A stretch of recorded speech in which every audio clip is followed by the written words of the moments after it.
Assalamualaikum warahmatullahi wabarakatuh. Salam sejahtera bagi kita semua. Shalom, Om Swastiastu, Namo Buddhaya, salam kebajikan. Yang terhormat Bapak Alfi Pratama S.Phil MPhil selaku dosen mata kuliah logika. Perkenalkan, saya Siti Salana Khotia dengan NPM 2300413. Saya mahasiswa semester 2 di Fakultas Ilmu Hukum Universitas Pasundan Bandung. Jadi di video kali ini saya akan menjawab tugas dari Bapak Alfi Pratama selaku dosen mata kuliah logika, khususnya di kelas saya yaitu kelas I.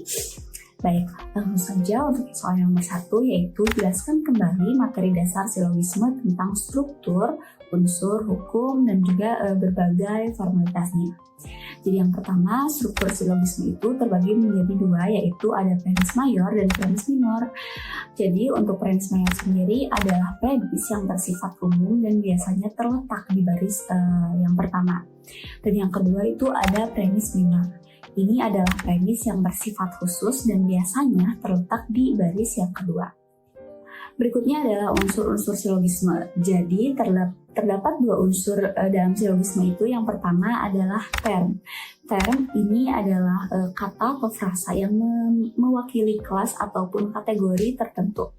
Term ini juga terbagi menjadi tiga, yaitu ada term mayor, yaitu term yang terdapat premis mayor dan kesimpulan. Yang kedua ada term minor, yaitu term yang terdapat di premis minor dan kesimpulan. Dan yang ketiga ada term tengah, yang dimana adalah term yang menghubungkan term mayor dan term minor tersebut dan hanya terdapat di premis mayor dan premis minor. Dan itu untuk unsur yang kedua, yaitu proposisi. Jadi proposisi ini adalah pernyataan yang memiliki subjek dan juga predikat juga. Jadi seperti term tadi terdapat dua jenis proposisi, yaitu yang pertama adalah proposisi mayor, yang dimana proposisi yang berisi term mayor atau term tengah, dan yang kedua ada proposisi minor, yaitu proposisi yang berisi term minor dan juga term tengah, seperti itu. Untuk hukum silogisme sendiri itu terbagi menjadi tiga, yaitu ada hukum distribusi, hukum konversi, dan juga hukum obversi. Jadi yang pertama yaitu ada hukum distribusi. Untuk hukum distribusi ini bisa dikatakan adalah term yang didistribusikan di salah satu proposisi harus didistribusikan juga di proposisi lainnya. Dan untuk yang kedua yaitu ada hukum konversi, yaitu premis dapat dikonversi dengan menukar subjek dan predikatnya asalkan konversinya itu bersifat simpel atau tidak negasi, dan konversi prakonta atau negasi. Dan untuk yang ketiga yaitu ada hukum obversi. Jadi dalam hukum obversi ini di mana premis dapat diobversikan dengan menukar kualitasnya asalkan konversinya itu bersifat simpel. Berikutnya adalah formalitas silogisme.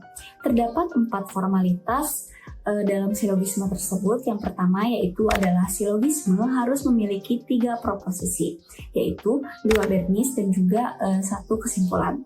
Dan untuk yang kedua, silogisme hanya boleh memiliki 1 term tunggal, di mana term yang sama tidak boleh muncul lebih dari 1 kali di premis mayor dan kesimpulan. Dan untuk yang ketiga yaitu term tengah harus didistribusikan di salah satu proposisi, yaitu term mayor dan juga term minor harus didistribusikan di premis mayor atau premis minor. Dan untuk yang terakhir yaitu ada premis tidak boleh bersifat ambigu, yang artinya adalah premis harus memiliki makna yang jelas dan juga tidak membingungkan. Oke, sekarang saya akan masuk ke soal yang kedua, yaitu soal ini jelaskan kembali proses penalaran deduktif bagi silogisme. Jadi terdapat 5 pola dalam proses penalaran deduktif. Untuk pola yang pertama adalah identifikasi premis mayor dan juga premis minor. Dan yang kedua adalah perhatikan term yang menghubungkan kedua premis. Term yang dimaksud adalah term tengah. Dan yang ketiga yaitu bandingkan term subjek premis minor dengan term yang menghubungkan di premis mayor. Untuk yang keempat yaitu tentukan hubungan antara kedua term tersebut. Dan yang terakhir, yang kelima ini, berdasarkan hubungan yang telah ditentukan, tarik kesimpulan tentang term subjek, premis minor, dan juga term predikat premis mayor. Jadi pola ini adalah proses penalaran deduktif dalam silogisme. Sekarang saya akan menjawab dan membahas soal ketiga yang dimana soalnya adalah jelaskan kembali dengan contoh proses penalaran deduktif silogisme sehingga dinyatakan valid atau invalid. Oke, yang pertama saya akan menjelaskan dulu apa itu penalaran deduktif. Jadi penalaran deduktif ini adalah pendekatan logis yang digunakan untuk mencapai kesimpulan berdasarkan premis-premis yang ada dan dalam penalaran deduktif. Kita mengambil kesimpulan dari premis-premis yang dianggap benar. Jika premis-premis tersebut benar, maka kesimpulannya benar atau valid. Dan untuk definisi silogisme sendiri, silogisme itu adalah salah satu bentuk argumen logis yang terdiri dari dua premis dan satu kesimpulan. Saya akan memberikan contoh klasik dari silogisme. Contohnya yaitu misalkan premis mayor adalah semua manusia adalah makhluk berakal, dan premis minornya Socrates adalah manusia dan kesimpulannya Socrates adalah makhluk berakal. Jadi contoh tadi, premis pertama menyatakan karakteristik umum tentang manusia dan premis yang kedua menyatakan fakta tentang Socrates. Nah, karena premis-premis ini benar jadi kesimpulannya benar, maka dari contoh itu silogisme tadi adalah valid.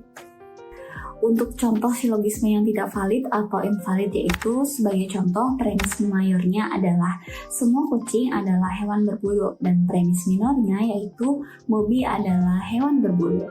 Dan kesimpulannya adalah maka Bobby adalah kucing. Jadi untuk penjelasannya adalah meskipun premis-premis ini benar tetapi saja kesimpulannya tidak valid atau invalid.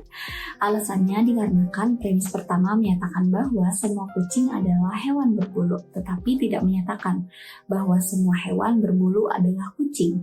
Maka dari itu kita tidak dapat menyimpulkan bahwa Bobby adalah kucing karena berdasarkan premis-premis ini. Oke, jadi itu saja jawaban-jawaban saya terkait dari soal-soal yang telah diberikan. Jika ada salah kata atau penyampaian yang kurang tepat, saya memohon maaf. Assalamualaikum warahmatullahi wabarakatuh.